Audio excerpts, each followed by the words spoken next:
Hello everyone and welcome to the HQ podcast. Today we are joined by Chris Webb, otherwise known as Webby.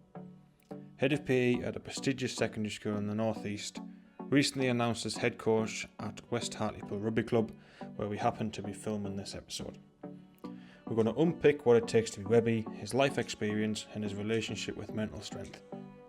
Now if you could do me a solid and subscribe to this podcast on whichever app you are listening to it on, it helps more than you know.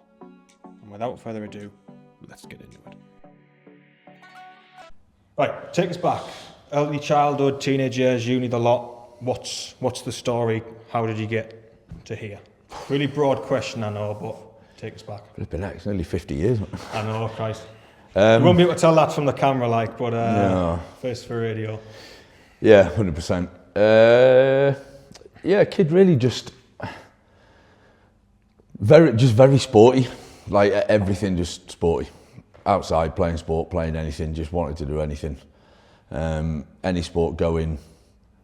You know, back then, it was very much, we were just out on our bikes, in the park, anything, basically, and then just come back at the end of the day. And after causing havoc.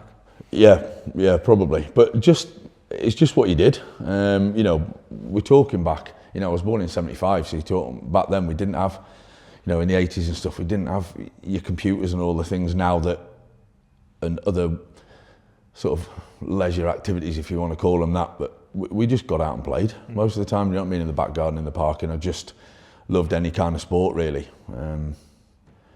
So that was it, kind of hooked on playing and doing a bit of everything, and that carried on right through, carried on through school, really. Played pretty much everything going there, quite a wide range of sports.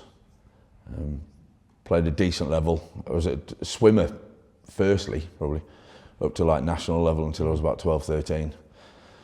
Did rugby as well, obviously, from junior age, and then I guess still played everything really at school, but then rugby started to become more and more the one, if you know what I mean. And it took me from school to Leicester, took a year out. Went to Leicester, was playing for their sort of youth team, which is, I guess, what you would call the academy now, 18s and stuff like that. So I just moved to Leicester, found myself somewhere to live, somewhere to work. Played there for a year, went to New Zealand for a couple of months on an exchange and played there. Came back, went to university down in Cardiff at what is now Cardiff Met, but it wasn't then, because of rugby. Yeah.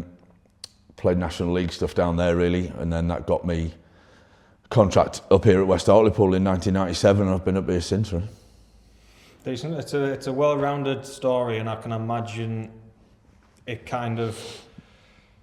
I'm presuming this is kind of teenage years, early 20s, this kind of remit. Right? Yeah. So back then, that pivotal point in life, I can imagine, is quite. You don't know what you're doing. I mean, I've been quite fortunate. I've always just kind of followed one thing from another, and it's kind of. I don't want to say luck, but with me it was a lot of luck and a lot of kind of getting my head down, having my head screwed, and I've always kind of had a 30-year-old in on whatever age I was at the time shoulders. But you mentioned New Zealand there. Was that a kind of step for you to take off your own back, or was that a kind of centred around school, college, uni, whatever it was at the time? Did that take you to New Zealand, or was that something that you did off your own back? No, it was Leicester Tigers had an exchange programme, right. So there was a chance for players to go over there and vice versa. So I took a chance and went over there. Went to Christchurch, played for a club called Linwood over there. It was great, good people, nice people, Life experience at the time, I can imagine, was just ace. Yeah. I wasn't over there too long, but it was enough just to get a flavour and enjoy it, for sure. Yeah. I mean, I've only obviously just come into rugby, as you're aware. And it's something that I wish I'd taken up younger. I mean, I was footy since I was a dot, and that didn't really take you anywhere. I'm going to be totally honest with you. I played at a decent level, kind of outside of school, but it never took us anywhere. It was just a Saturday thing to do with the lads, play on a Sunday, have a good bit of crack. But getting into a program like that is something I've never experienced, and I've heard stories about it being very brutal and very kind of. If you're not in it, you're out of it. So from that, obviously I know what you do, teacher, all that sort of jazz. How did that kind of spiral into that? Into teaching? Yeah. I didn't really want to be a teacher. to be honest, I wanted to keep being a rugby player. Yeah. I mean, I know you like life and soul rugby. I've heard people say stories about you're always on the blow talking about rugby. Yeah. Oh, it's a live and breathe thing. Yeah, but rugby knows. It's not just like you turn up on a Saturday morning. This is it. It's like live and breathe rugby. No, it's not. It's been a constant since I probably started playing when I was 5 or 6 years old at my local club, Stafford. My dad played rugby. That was his club. I went there and played sort of mini rugby, junior rugby, and I played ever since. I don't really think, apart from the odd injury here or there when I've had a little bit of time out, not much. When I finally kind of stopped playing in my mid-30s, when my body was just starting to give up, I think I pretty much played from when I was 5 or 6 all the way through. Yeah. And it's been like a constant in my life. Yeah, I can't imagine not having rugby in it, if you know what I mean. It's kind of who I am, and it's weird. It kind of defines me a little bit, and I don't mind that now. It's a good thing to be defined by, isn't it? I mean, I was speaking with someone who we both know quite well, and the youth of today, I know I kind of fall into that category, but I've never really considered myself young in the mind or in the body or anything like that. I don't think they're built for what rugby used to be, and don't get me wrong, that's okay, because obviously rugby's changed a lot, rules that came in, all that sort of jazz. But I mean, I personally I'd like to think I was of the old kind of ilk where if I get a knock, I'll play on till I can.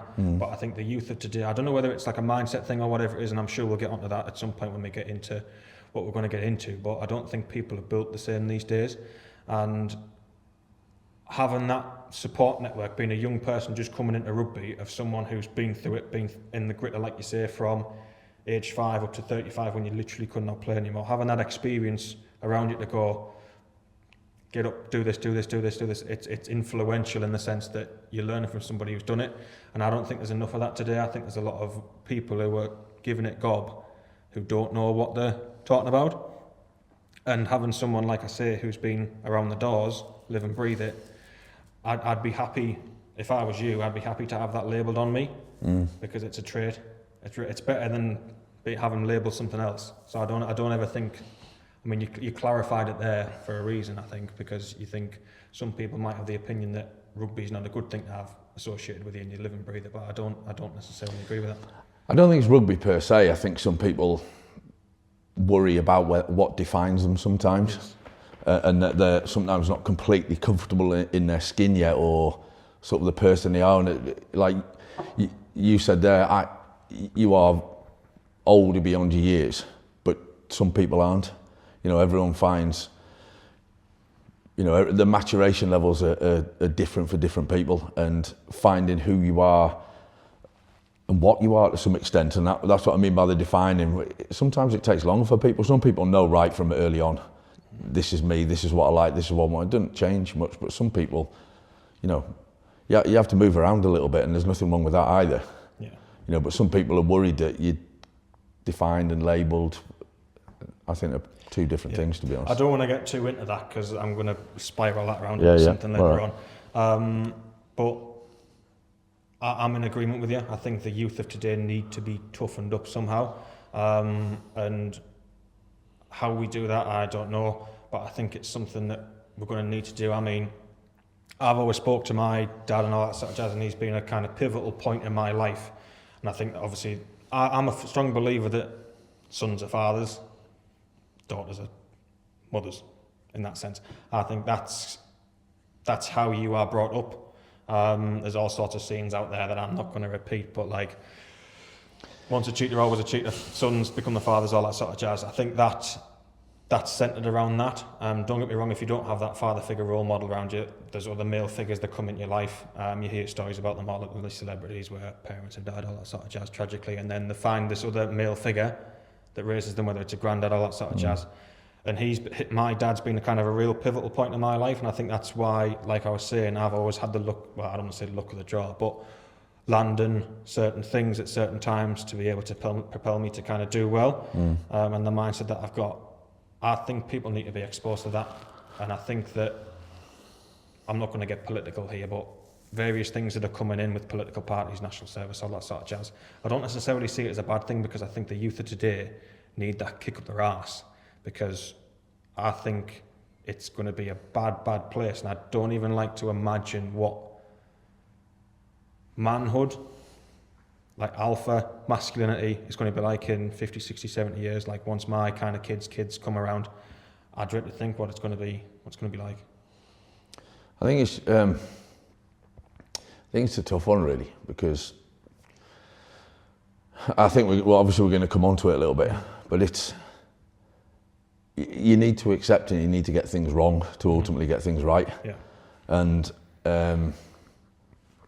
it needs to happen in an environment where that's kind of okay, and you need that, like you said, the support around you for that to happen.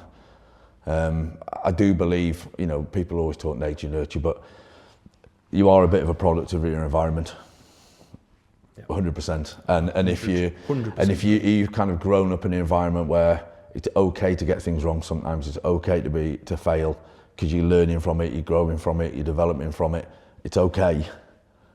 I think that's important, because, which we'll probably come on to in a minute, life is, shit, if I can say that, and things do go wrong and things will go wrong in life. And if you haven't had a chance to prepare and deal with that and understand that does happen, and how you as a person get through it, because everyone finds a different way, then that's, I think, where the problems are going to be. Yeah. In that, how do we build that resilience and that, way of getting through it if we haven't been exposed to it at any point? It's, leading nicely from that, biggest failures.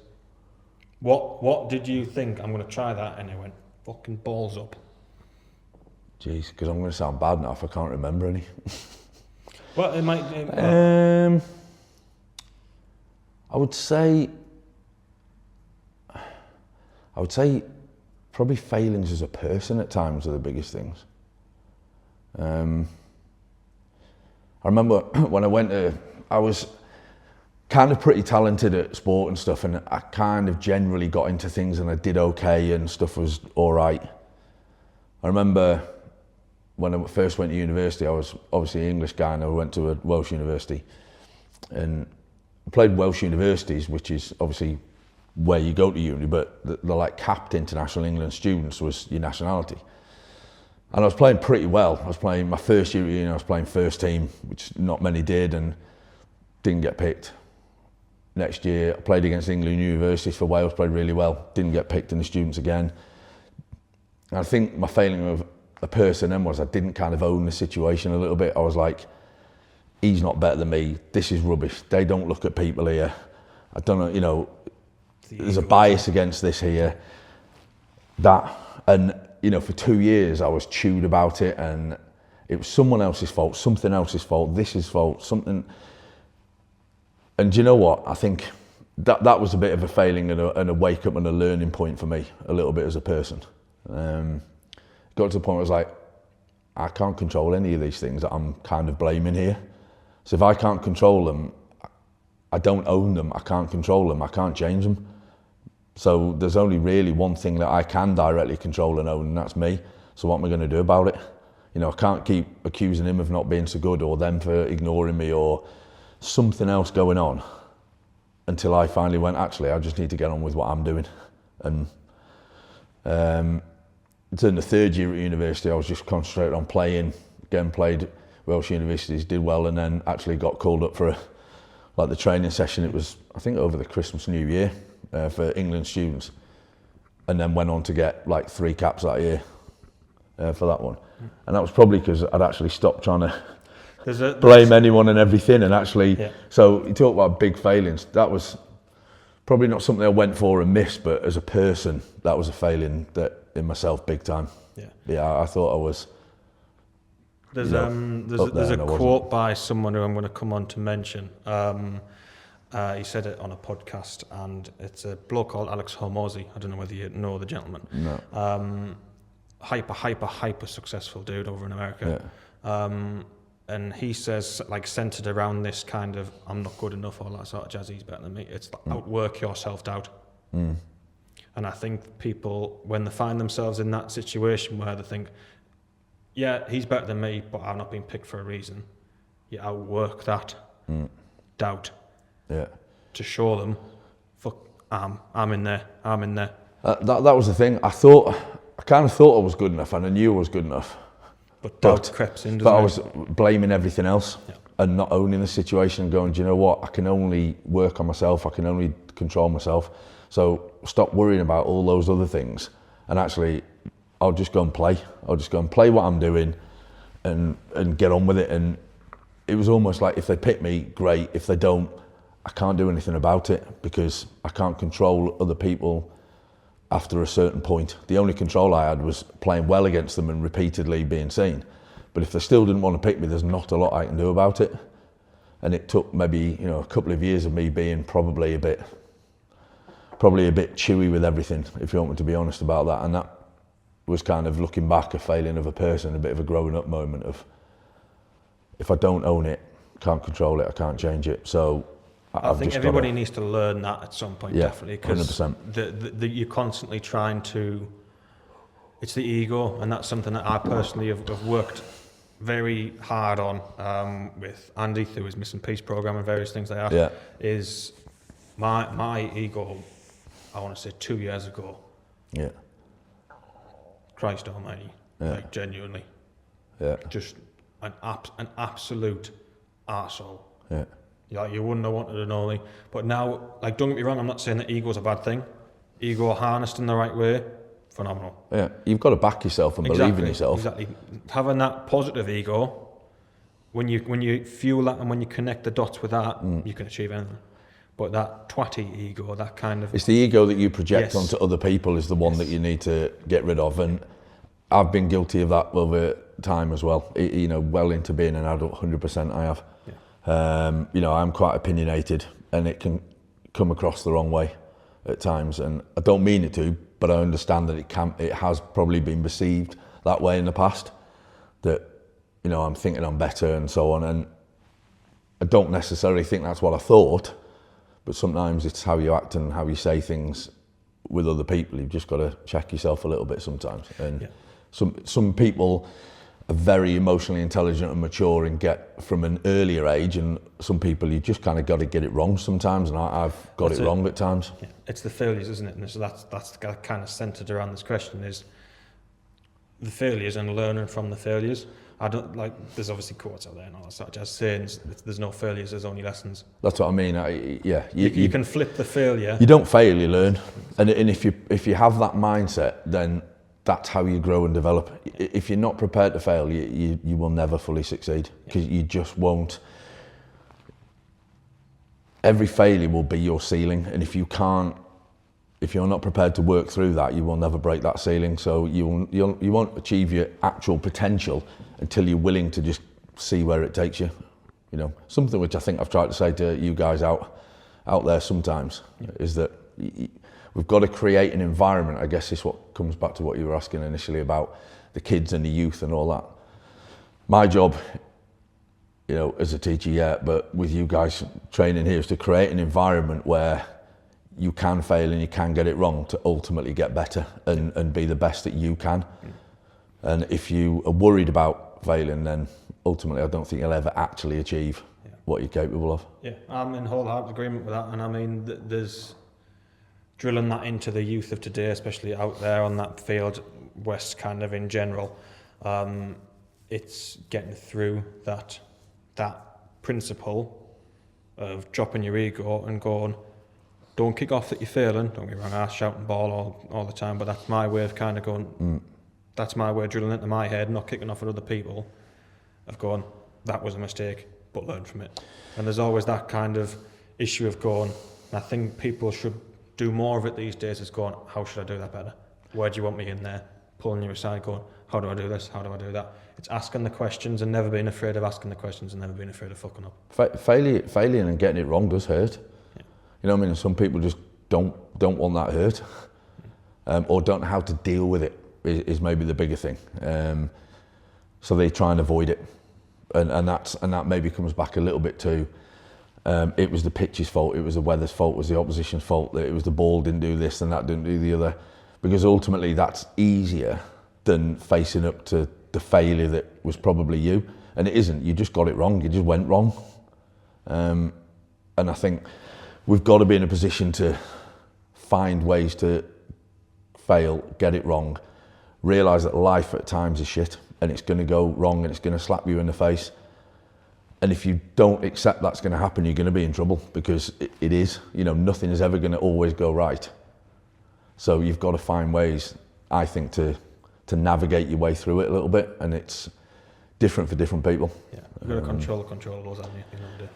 I mean, it's a little bit, you can kind of equate it a little bit to as if you're, say, driving down a road, maybe 2 lanes in the road, and you hit a pothole. How are you going to deal with that situation? Things are going to come and get wrong. What do you do about it? You know, if you're not prepared to keep driving down that road, you're never going to get to your destination. You're never going to get where you're ultimately trying to get to. Yeah. And if you keep hitting up, if you don't want to get there because you're worried about that pothole, you're never going to get. So what do you do about it? You've got to figure out a way to keep moving forward. So you've either got to change lanes, change direction, change something in your life, change something about you, do something different that changes it slightly to keep you moving forward. Or you've got to find a way to repair potholes, if you know what I mean. And I guess I suppose it's the idea of changing your car. Changing the tyre on your car. If you hit that pothole, bust your tyre, you fix the tyre. So change the tyre, change the lane, change something. What are you going to do to enable you to keep going on that journey? Yeah. And it's going to hurt and it's going to be painful. But that happens in life. So it's how do you get over it? What is your strategy? I said maybe change lane. You said change a tyre. It's kind of the same thing. Yeah, it's still how you deal with it. And that kind of proves my point in that we might deal with something in a different way. I would change a lane, you would change a tyre. Ultimately what we're doing is changing something, looking at the problem and changing something and go, right, how do I fix this so I can keep going where I want to go? Not just coming to a standstill because of that pothole. Yeah. Or hitting the pothole and not being able to fix it. Yeah, and that's your limiting factor, then you don't go any further. Yeah. Never thought we'd be talking about potholes, but that was a good analogy, wasn't it? Discipline. Yeah. What role do you reckon it plays in self-development, and how can one cultivate it if they don't have discipline or don't find themselves as a disciplined kind of person, very strong-minded? It's a tough one, that one, isn't it? It is. It's a very broad question. Self-discipline is possibly one of the hardest things, isn't it, I think? Yeah. Holding yourself accountable, and because again, it's finding that balance, and I think not being afraid to ask for help and getting assistance from people who possibly, again, we go back to that, you know, the tyre and the change in the lane. Sometimes you need to get help from someone who can allow you to look at things slightly differently, maybe look at yourself differently. Ultimately, they can't do it for you, but they might allow you to be able to develop yourself a little bit better as a person. Now, discipline, I was talking to one of the players about this before. He said, you know, I said he was looking in good shape. He's obviously got bigger, and he said, yeah, I'm tracking carefully what I'm doing. That's his discipline then was, I need to put this tracking in place to hold myself accountable a little bit. Otherwise, I just won't make the progress I know I need to make. If it's kind of ad hoc, if I don't be a bit rigid with what I'm tracking that I'm doing, I won't progress. Now, he's obviously got to that point where he knows that that's how he works. Now, whether he's worked that out himself or he's had help or he's got it wrong and it hasn't progressed and he's had to take a step back, I don't know fully because I didn't have time to talk to him about it. But yeah, that's a tough one. And I guess, are you a person that is driven by goals? Are you a person that's driven by success, or are you a person that is driven by fear of failure? You know, it's what motivates. Some are motivated by, you know, I want to be the best. Some are motivated by, I don't want to get it wrong. I think ultimately it's about breaking it down into small steps. Whatever kind of route you go down for being able to do it, whether you said it was goals, whether you said it was this, whether you said it was that, or just sheer breaking through that kind of barrier of going, right, this is it now. I've reached rock bottom and there's only one way to go, and it's this, and this is what I'm going to do. I'm going to stick to it. It's ultimately about breaking it down into small steps, I think. Yeah. And obviously it comes back to that, outwork yourself out. If you're having doubts about something, how do you outwork that doubt? You put in the work. If you try and make too big a steps too often, you just can't reach where you're going. You need to might make one or two big steps, but ultimately when you get knocked back a peg, you're going back then big steps. And again, that depends on you as a person. Can you do that yourself, or do you need someone else to help you put them in place, or help kind of show you the way of doing it? And the thing with discipline is it can build a bit of confidence as well, which will then help cement what you're doing a little bit. I can't think of anyone that I've worked with where some sort of positive reinforcement or positive feedback has, not been beneficial. Everyone who makes a small step and it works and sees that it works, it does help to motivate them, and I think that helps discipline a little bit as well. But then also, again, it comes back to when it does go wrong, have you got things in place to be able to keep moving on? And that's a bit of discipline as well. And I think what's good about what you're doing now with this is that people are far more comfortable and confident and able to find and talk to someone to get help. And I don't mean always, the mentally rock bottom. It's help to succeed or achieve the goal they want to do or be successful. Yes, it can be people who are down and low and can't see a way out and need that help as well. But ultimately, players come to me quite a lot of the time, for example, and say, I want to be better at this. How? How do I do it? What can we put in place? And I think, what is good about stuff that's out there and like what you're doing is talking about things, being able to find help. One of the positives about things like social media is that you can find, if you do a bit of due diligence, because there's also some rubbish out there, if you look, you can find people or it's resonating ask around with stuff. A little bit. That's kind of what made me start or want to start stuff like this, is seeing stuff online, on socials, all that sort of jazz, you're scrolling through reels, all that sort of jazz, and resonating with stuff and thinking, I could articulate that in a much better way, I think, hopefully to help a few people. And it's my real stack, as I call it, on my Instagram and things like that, is obviously centered around business, all that sort of jazz, leveling up, and it's putting a different swing on it to appeal to the youth of today. Because I think that the stuff that I see on social media is very kind of inch wide, mile deep. It's not broad. And I think that there's a gap to speak about broad things in the hope that people resonate to it wherever they're at in the journey, like you say, whenever they're rock bottom, whether they're kind of looking for that next step up, whether they're at the top of the tree, they can always resonate to a step that was difficult in that journey. And it's all about the journey at the end of the day. That's kind of one thing that I'm going to come on to in a second, is getting to a certain point where people deem it these days as success. And that's one thing that I was kind of struggling with before, about people think I'm a lot more successful than what I am. But then when I articulated that to the gentleman I was speaking to, it was actually like, where you're at in life and what you're doing, don't make you sound brash, but you are successful. But you just have high goals. How do you measure success as well? This is it. Different thing for different people as well. And exactly. At the kind of stage where I'm at in life, and you see people kind of, it's the career building stage. That's what kind of I'm at the minute in my mind. It's the right, I'm going to try as many things as possible, and if they don't work, they don't work. All it takes is one. You look at Ben Francis, Gymshark. He had multiple businesses before Gymshark, and look at Gymshark. Every single one of them before failed. Yeah. Well, look at Dyson. Exactly. Same sort of thing as well. Yeah. And I guess it comes back to the being prepared to fail to get it to ultimately succeed at some point. That they just had to go through the wrong bits to ultimately get the right bit. Now, if they hadn't got the discipline, the motivation, the support to keep going, they never would have succeeded, because at some point they would have just gone, nah. And that might have been the penultimate one before they actually got it right. And I guess that, again, you've come back to how do we try and help the youth of today to be able to do that, because it hurts. It would have hurt those people financially, it would have hurt them emotionally, it probably would have hurt their relationships. It hurts in a lot of ways there, but ultimately it's come right, you think, in the end for them. Yeah, there's this quote by the same gentleman, Alex Hormozy, which I really, really love, and it's bang on this point. And he says, I get happy about the harder it is because I know that no one else will follow. And it's about shifting that mindset from this is hard to no one else will be able to do this for as long as I'm willing to try. And it's not solely about the outcome in my mind.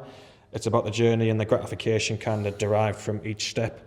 And that's kind of what I needed to break down when I was doing the various businesses that I've had before, is that I got bogged down in the first one, when the first one had a bit of a dip and it took me X amount of months to make some money.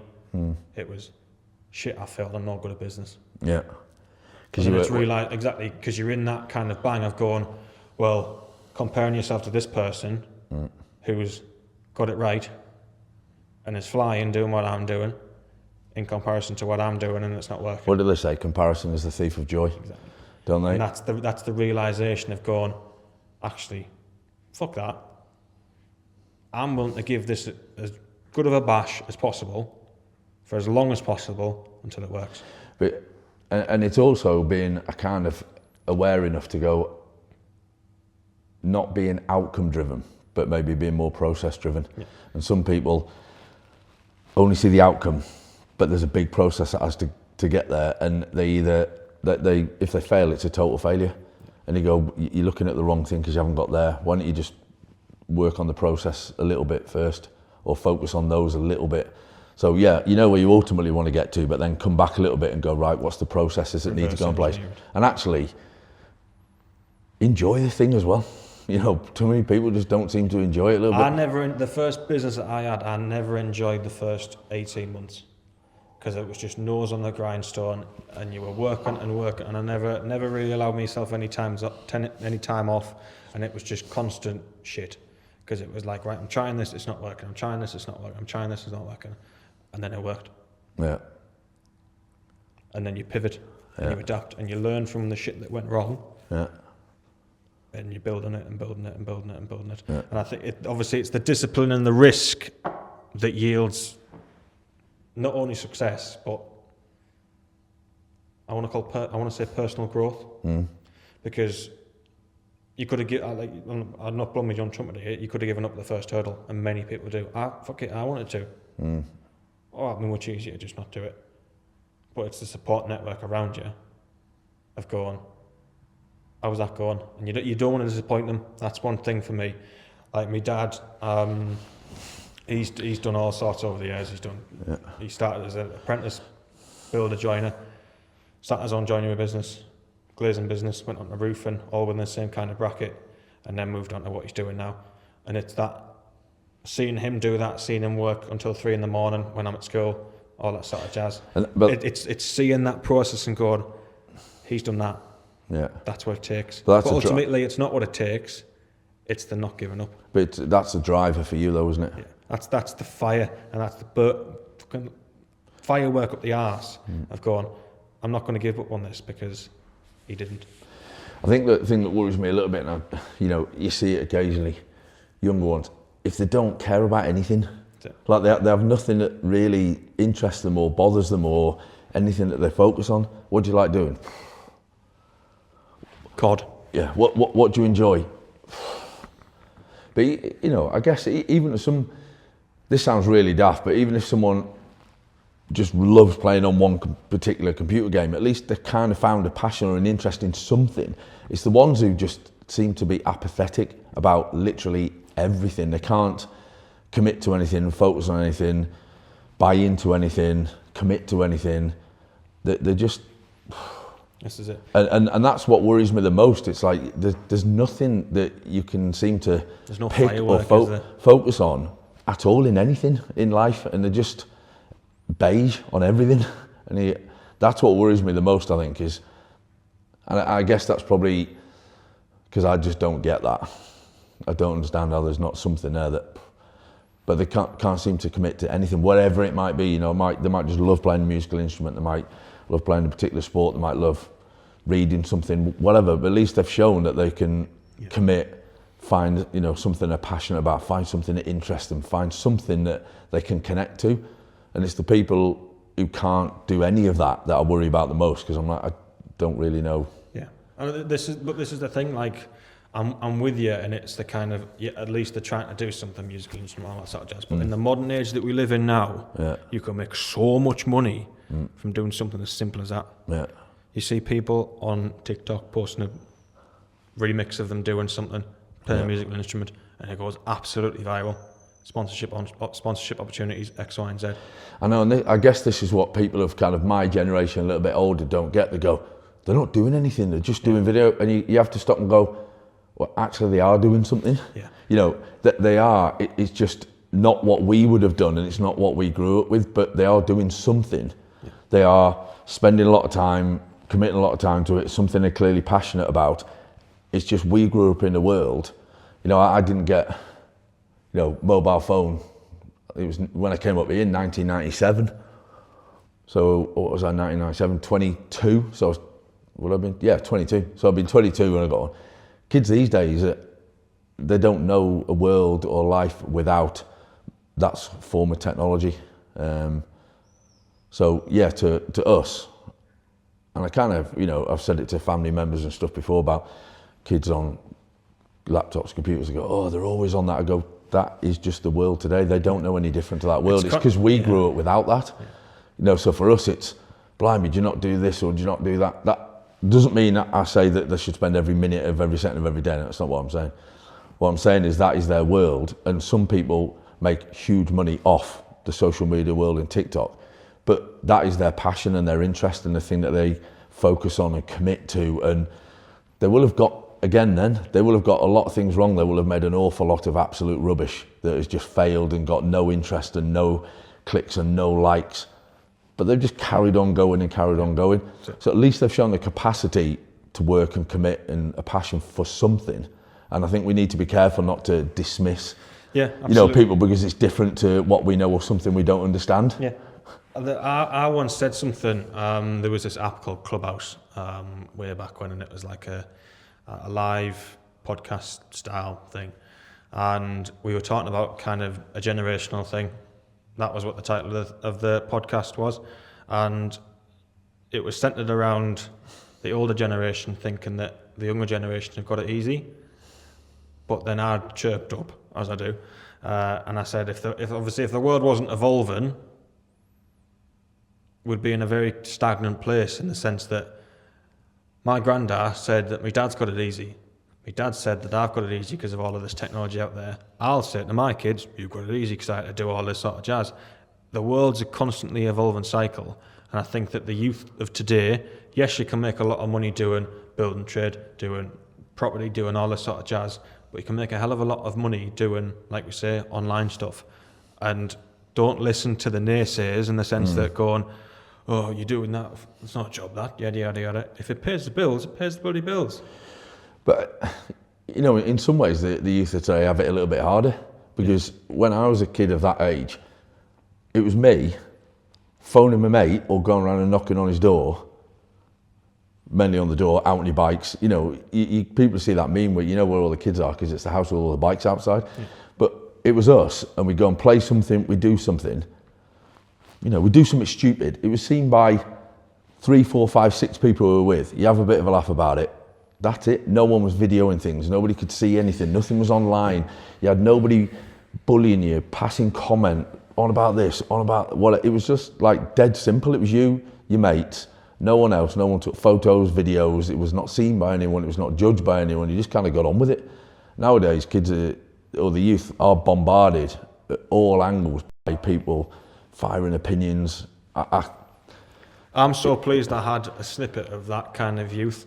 It was quite innocent and pure, you know, it was quite innocent. We used to just go and play this daft thing about, you just go home when it got dark, because you couldn't see the ball to play anymore. You know, the keeper was getting it in the face. Coming when the street lights go off, that was mine. Because, you know, the keeper was getting a flipping rock hard Casey, soaking ball right in the face, because you couldn't see it. It was like, maybe go home now. Yeah. Now, occasionally you got wrong, because it was like, where have you been all this? Yeah. Or they'd walk down the street and have to come and get you. Yeah. But it was like...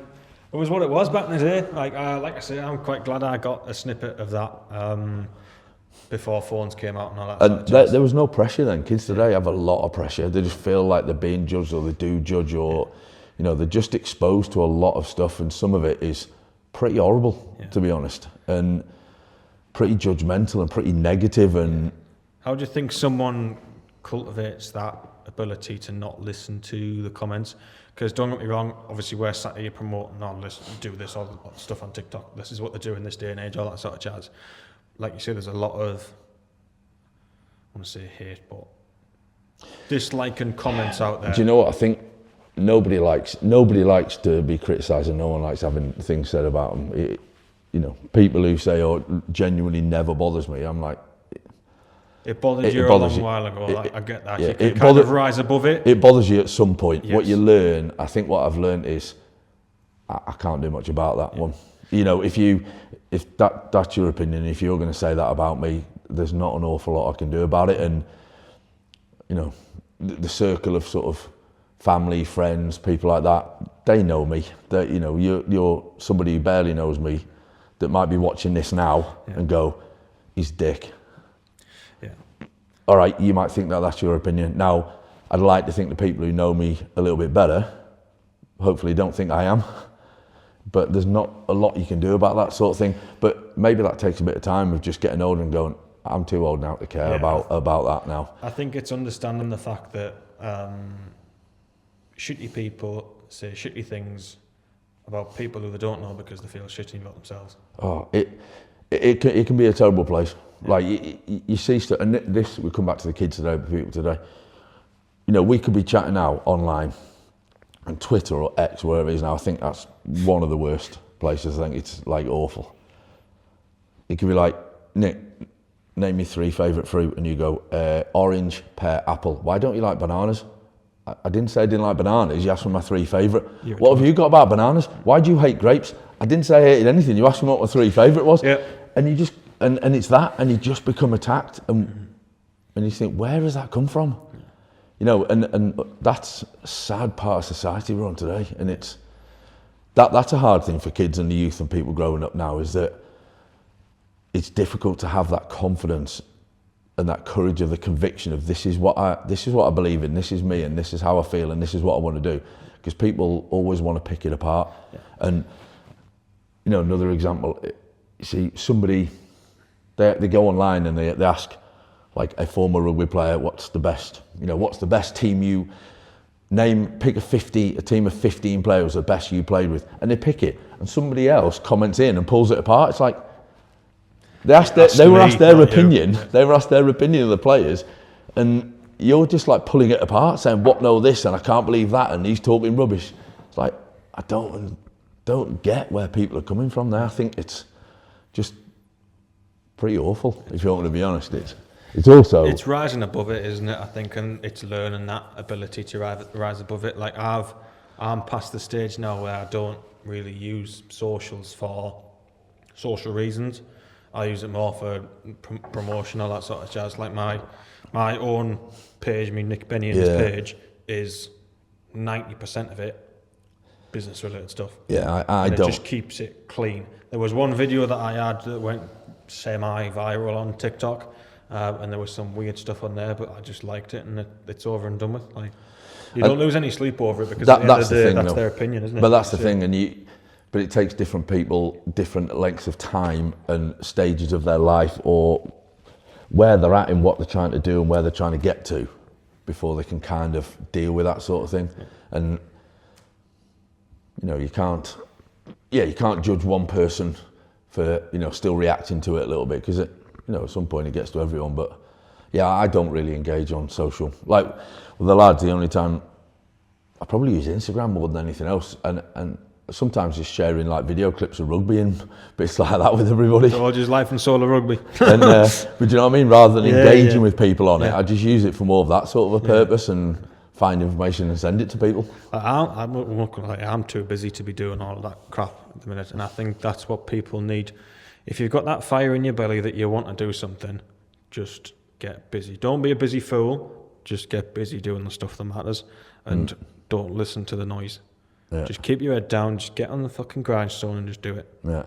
And you will generate that discipline and that will not to care from that alone, in my opinion. Because I'm speaking from experience. I know we just said if you're coming back at it and going, I don't care. Don't get me wrong, I've been through the fucking shit stuff that gets thrown about you, but I went through all that in school. Yeah. And you learn from that, and you grow from that, and you don't listen to it, and you learn the ability to go, don't fucking care, I'm going to outwork it.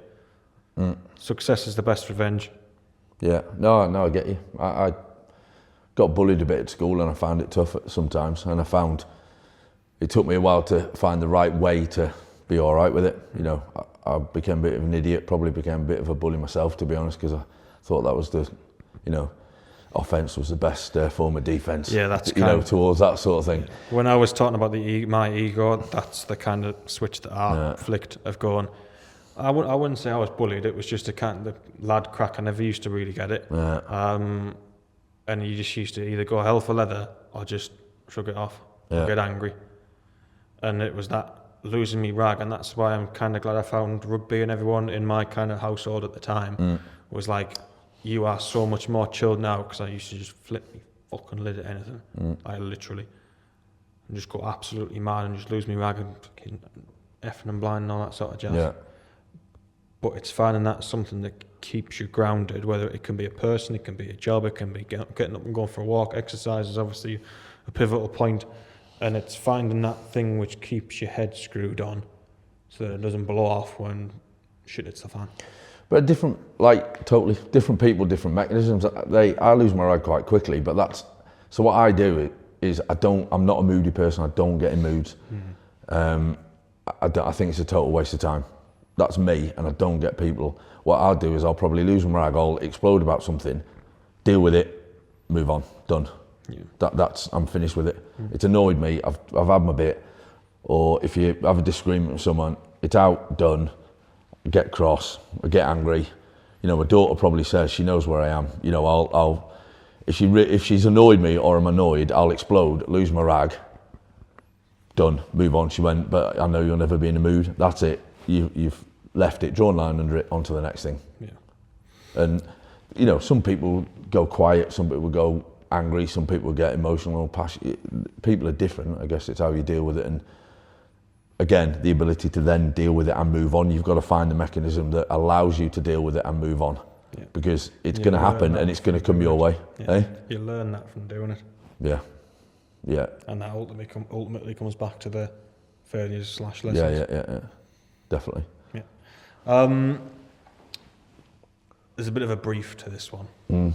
So in 2015, there was a report that found that 1/4 of college students had a diagnosable mental illness. The most pervasive of these being anxiety and depression.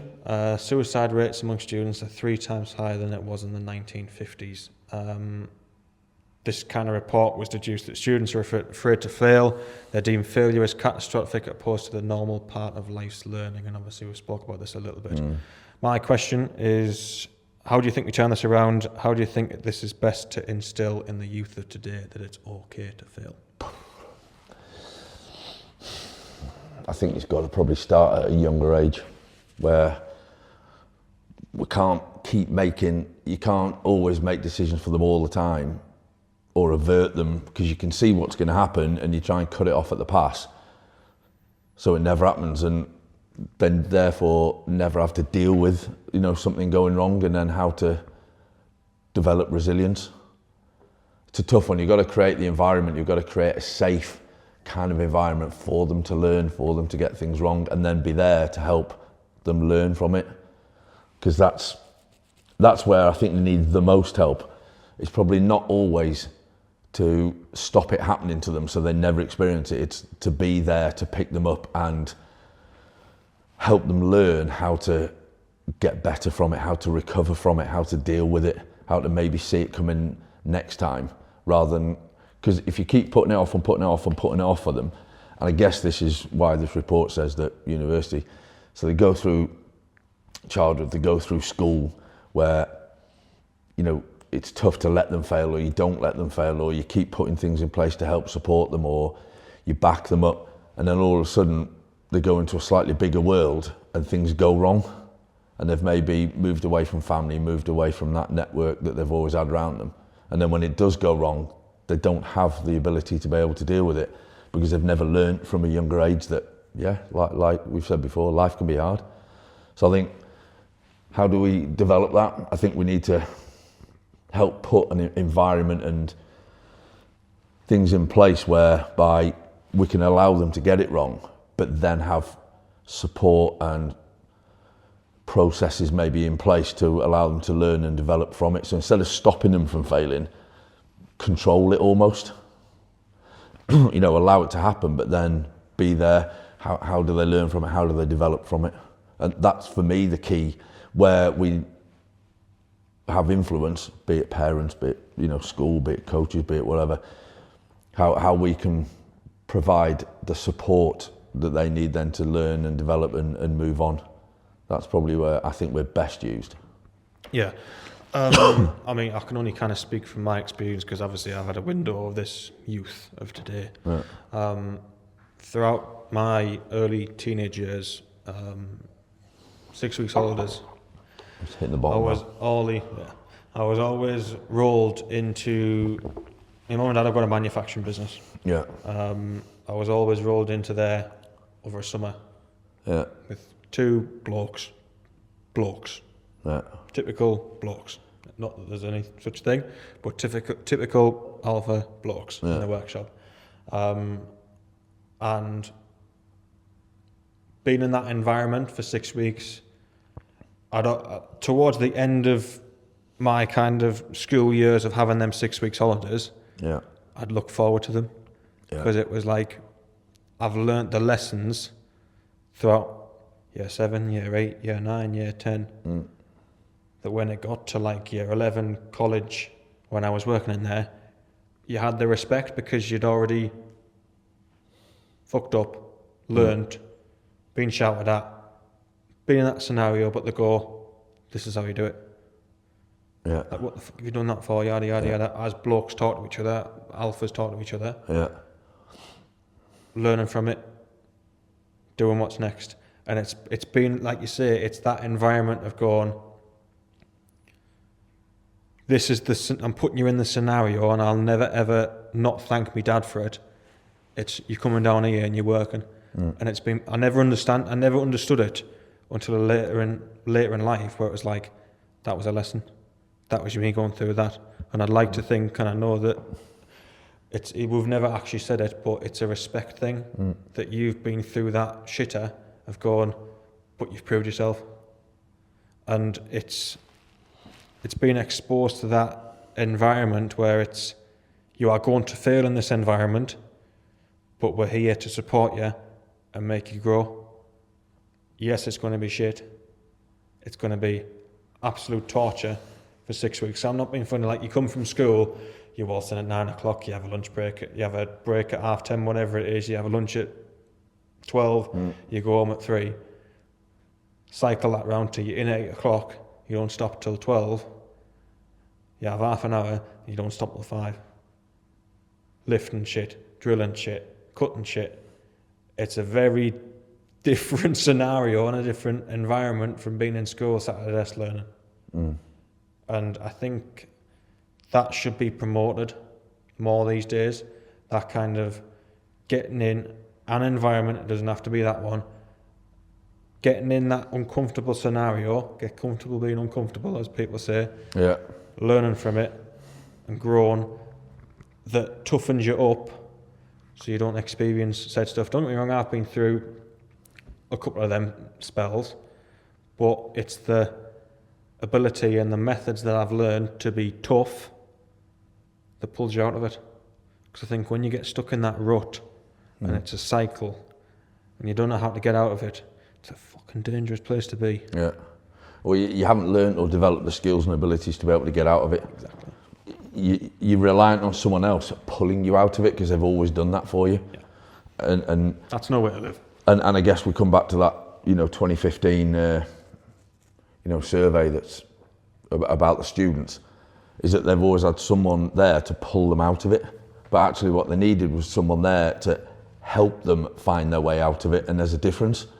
And I guess coming back to your question, that's what we need to create, environments and situations and places where they can get it wrong, but we then help support them find their way out of it, because ultimately that's what happens in life. You go into work, you could lose your job, you you get something wrong at work, it has major consequences. It's going to go wrong. Things in life are going to go, you know, someone's going to get ill, something's going to happen here, it's going to go wrong. You know, I'd love to find someone coming at me saying they've gone through life and nothing's ever gone wrong. They've never had a problem, life's never been shit, nothing's ever gone wrong, never had to deal with anything. I'd be like, I've never met anybody in that situation. I don't think there's anybody who exists. That's what I mean. So it's going to happen. So we need to be prepared, and we need to know and find out ways to how to deal with it, because it's coming that way. Yeah, like Ronnie and Dave, the two gents who were in the workshop with us. Yeah. I knew one of them since I was a kid, but it was understood that I believe that when you come into this environment, this is our environment, and you do what we say. And I think it's that kind of being exposed to people who are literally going to push your buttons and are going to make you flip, that you learn that was for a reason. So I said I moved to Leicester, so I'd finished school and I got a place at uni down in Cardiff, and it was deferred, so I had a year off. So I moved to Leicester, found somewhere to live, just got a house, got a room in a house with this couple, and Monday morning I had to go, went into Leicester, took myself to some agencies, signed up to do whatever job. Took a couple of days and I got a call, basically got a job working in TNT, you know, the haulage company that gets like loads of retail goods and stuff. Your mum and dad use them. Yeah. Oh, yeah, there we are. So the one in Leicester there, so I went there, so I had to get myself from where I was living, like with digs, so to speak, into Leicester to get the minibus to get taken out the other side of Leicester. So first job there, big retail warehouse, 40-foot wagons of like 20 kilogram boxes of jeans. There's me, another guy, a pallet, and two guys on the back there. I remember a Scottish guy called Sandy, remember him now, and they were launching these boxes off at you. Their job was to unload these wagons as fast as possible to get the stuff in. So they were just throwing them, and it hit me on the back of the head. It was clattering me all over. They weren't stopping because that was their job. Fucking hurry up, hurry up, hurry up. So you load it, you load it, you load it. Hurry up. That goes the next one, same again, the same again, the same again. So it was about a week or so, it was just relentless, and they were going. I was like, just got to get my head down a bit here. There's no point being, I went to public school, I was lucky my parents grafted. You know, I went to public school, I was like, I can't, you know, I've just got to get my head down here, I can't be given this, you know, any sort of special treatment. And they were pretty full on. It was like I was at the bottom of the pecking order. But then it was about a week or 10 days or so into it. And so what happened is you loaded all the pallets up with all these boxes, they went into the warehouse, and then they got sorted into lines of destinations and stuff, because they all had different codes on, so they had all these destinations, so people would like order sort them. And it was about 10 days I've been there, and one of the people in the warehouse was off sick, and I got to go into order pick, and I was thinking, but I'm at the bottom, there's like him, and then there's him, and there's him, and I got to order pick. It was only when I found out that they couldn't read or write well enough to be able to go in and order pick. And that's why they were the ones there unloading the wagon. And that was pretty much as high as they were going to get in that whole thing. And I was like, shit. And so I got in there and I order picked, and I never went back out to the wagons again. And it was about maybe a month after that, they opened a warehouse next door, and they wanted 2 order pickers and like 2 forklift drivers. And so we'd have a massive warehouse of all this stuff. So say me and you was order pickers, or I'd be order picking, you'd be my forklift driver. He'd have loads of job sheets, order sheets, and you'd have to go and like, you'd have got the whole day to fulfill these sheets. So I'd be like, right, just say to my forklift driver, make a cup of tea, give me 20 minutes. And I'd sort of organise it all and go, right, go. Literally by lunchtime we'd done for the day, we'd had everything done, we just sit around and chat for the rest of the day. This guy Sandy, I used to occasionally pop back next door where Sandy was still doing his thing on the back of the wagons, holding court in the bait room, you know, with his roll-up tabs, getting run. He pulled me to one side one day and he was basically, if you waste this chance you've got going to uni and make yourself better, he said, I'm going to fucking kill you. And I looked at him and I was like, and he said, because this is me and my life, and this is what I have to do for my family, and I ain't really getting any further than this. And I was like, shit, yeah, all right. And that kind of hit it a little bit as well there, that, you know, I'd been there 10 days and I'd got further than that, and he'd been there for years, because that was it. Yeah, that brings us quite nicely onto an idea that someone mentioned on Joe Rogan podcast. And it's the idea of being comfortably numb. So it's centered around a paradox where, say this gentleman who was launching boxes, all that sort of jazz, he believed he wasn't going anywhere in that kind of scenario. And this comfortable numbness region beta paradox, I do believe it's actually called, is the idea of where people find themselves in a situation where it isn't bad enough for them to compel change, but it's not good enough to feel satisfied. And this kind of creates a paradox where sometimes being in a worse off situation would create the change required to get out of the job. So it's only kind of when a level of shitness is surpassed where people actually do it. And when you're stuck in that void, I dread to think of what it's like being stuck in that void. That's the of going like necessity. This is still all right. Like this job's shit, but the package is quite good. What do they say? Necessity, the mother of invention. Yeah. And they haven't quite got to the point where it's absolutely necessary that they've got to do something about this. Yeah. Yeah. It's that they throttle back a little bit there. Exactly. So when you mentioned that there about that gentleman who said this is my life, all that sort of jazz, what I think of that is you're just a pussy who's not afraid to take risks. I think he, I mean, I wouldn't call it to his face, Jesus, but I think he'd just grown up where he couldn't see another way. Yeah. You know, he just and I mean, like I said, when was this? This was back in 1994. And I just don't think he saw another way out. I think he'd come from a background and come from a life where he didn't see any other way out of it. And I think, you know...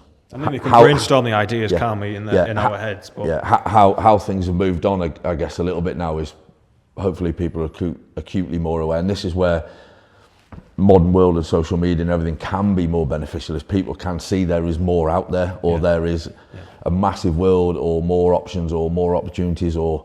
You know, it could take someone else over their sarnies in a bait room one day to say, have you seen this? Yeah. And you have a look, and all of a sudden you realise, actually, there is something more out there. He's younger than me and he's doing this. But there is something more. I just don't think he maybe saw any other way out of it all. You've got to be very careful not to compare yourselves, but you've got to see it as a way to go, that's going to be my fire, that's going to be my boot up the arse, that's going to be my fuel to go, fuck it, I'm going to do it. Rather than just sitting in that void of going, this job's shit, but it's all right, I can stick at it, I'm quite comfortable. It's the case of going, I need to take a bit of risk here, I need to get uncomfortable. I mean, youth of today, obviously various people are contractually bound to things, I get that, uni, apprenticeships, all that sort of jazz. But right now, I'm quite in a fortunate position where I still live at home, I've still got all that sort of jazz, don't get me wrong, I pay board, all that sort of malarkey, but I'm in the scenario now where I can take risks, I can blow $5,000 on something and not have any outlay, I've got no mortgage, I've got no kids, and I think people need to take advantage of that and go, I'm going to try something here, I'm going to do this. And Gary V, another hyper successful bloke, obviously he rants and raves about you can make it at any age, but when you're young, Christ almighty, you don't have anything that's holding you back. That's your time to do it, because if you don't have the dependence, I mean, if you get to the point where your mistakes or failings, again we're saying this in a positive way, if your mistakes and failings have a negative impact on more than just you, that's when it becomes really difficult to push it that way, because you've just got to think about it a bit more. You can handle, or you have to get the buy-in from the other people it will affect. You know, and you all have to be thinking the same way, because when it's you, and that's why I said these people who failed, Gymshark, Dyson, all these successful people, what was the collateral damage along the way? You know, did it affect relationships, friendships, relationships with spouses, partners, family, I don't know, because I don't know enough about them, but I can imagine there's got to be some collateral damage there somewhere. And that's the tough thing, is, like you're saying, when you're younger and you're single and you don't have the dependents and people relying on you, that's a little bit easier, because ultimately, if you get it wrong, it's you. Right, I'll go in that direction. I'll go in that direction. It's a little bit harder when you get older and you have more people affected by it. Yeah, completely agree. But in the ultimate scenario, I'm a strong believer in what will be. And if you don't try something, you'll never know. Yeah. Don't get me wrong, you've got to think about it a little bit more. You've got dependence and all that sort of jazz. But I still think there's a reason to do it. Yeah. And it's very easy to talk yourself out of something. You've just got to maybe put other things in place beforehand. You've maybe got to go back a step or two, or sideways a step or two, before you can then move on. Because you can't just move on immediately. Yeah. Like you said there, you could probably, you're at the stage at the minute where you could probably risk losing the $5,000 and be okay with it. Now, I probably couldn't at the minute, but that doesn't mean I wouldn't reach a point where I go, okay, what can we put in place to allow me to take that risk and push it? So you're right. It doesn't mean I can never do it. It just means I've got to find, or we, instead of me, we have to find a different way to take that step forward. And it might take longer, but it doesn't mean I can't. It's the journey. As long as you get to that destination, it's back to the potholes and all that sort of jazz. I'm just going to have to change lane. Yeah. Whereas you'll just change your tyre and plough on. Aye. I would have to... I've changed a few tyres in my time, let's just put it that way. I would have to change, I'd have to go sideways and change lane a bit before I can then carry on going forward. Yeah. It's having that self-belief, isn't it, and having that discipline and the ability and the backbone, use that word loosely, to take risks and take calculated risks, weigh it all up, not listen to the voice in your head going, nah, it's easier to just you're all right, you're comfortable, you're comfortably numb in the scenario of where you're at, and just go on, fuck it, I'm gonna try this. Here we go. Yeah. Obviously, you got to weigh up the blowback when you are of an age. You got dependence, all that sort of jazz. But ultimately, you're only around this rock once. Yeah.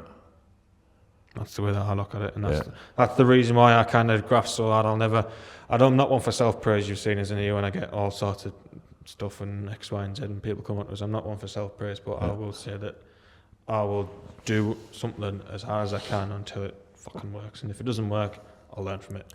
Do you know, I also think that you should enjoy the praise. I've learned that about people along the way. I think you should. That's my next lesson. I think you should, because again, that's you worrying about it being ego, but it's not. If you've worked hard and you've deserved it and you've been recognised for it, there's nothing wrong with actually enjoying that moment. Yeah, you can't bask in it, forever. But there's nothing wrong with enjoying the small wins or the little bits along the way, because ultimately, and this comes back to the process and the outcome, if you keep forgetting them because you're just all focused on that, you've actually lost out some enjoyment, some experiences, and something to appreciate along the way. And that's part of the journey. And if you just bat on all the time, there's a lot of people who ultimately will look back on things like careers and so on. And some of them will say, I didn't enjoy some of those moments as much at the time. I kind of did it and then it was the next one, and I did it and then it was the next one. And actually, sometimes you just got to stop and enjoy that moment. Yeah, I'm in agreement. Last couple of points, and we'll wrap it up. There's a bit of a backstory to this next question. As a family, we've had a couple of bereavements in the last 18 months, and me and my dad went away after one of the more sudden ones and stayed in a tent in Keswick. That's kind of our thing since we were kids, tent and all that sort of jazz. Mm-hmm. And we've been out on the lash, and we come back to the tent, and I asked him something that someone had said to me, I do believe it was, and we literally spoke about it for about 2.5 hours. And now I don't want to talk about this for 2.5 hours because I've not got enough battery left on the GoPro. I ain't got enough social battery left. Yes, right. right. I'm joking. But the question is, would you in your old self be proud of where you're at now? Whoa, that's a good one, that one. Like, firstly, I'm sorry to hear about the bereavement. Oh, it's fine. Don't worry about it. Yeah. I'd like to think so. I'd like to think that there would be of Would my younger self that far back be mature enough to, do you know what I mean, be proud? This is the thing. I'm not necessarily sure.